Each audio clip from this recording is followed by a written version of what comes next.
Welcome to Blizzard Fire. We hope this video helps fire up your solution. You start by confirming your Razer headset model is Xbox compatible and that the headset has power. This avoids wasted steps.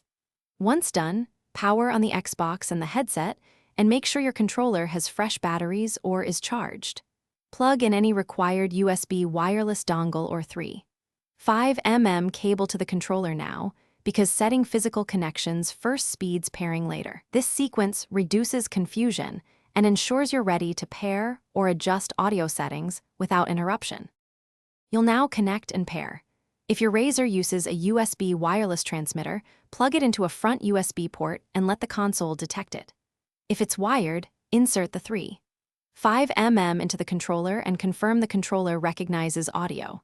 Next, open Settings, go to Devices and Connections, then Accessories to confirm controller and headset status.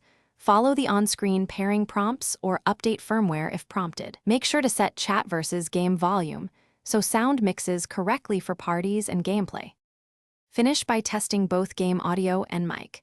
Join a party or use an in-game audio test to verify clarity and levels. If audio is off, go to Settings, right arrow volume and audio output, and select the headset as the primary output.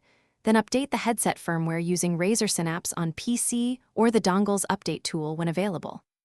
If things go wrong, reboot the Xbox and headset, repair, and inspect cables or dongle range. This simple cycle resolves most connectivity and audio routing issues. Thanks for watching. If you found this helpful, don't forget to like and subscribe.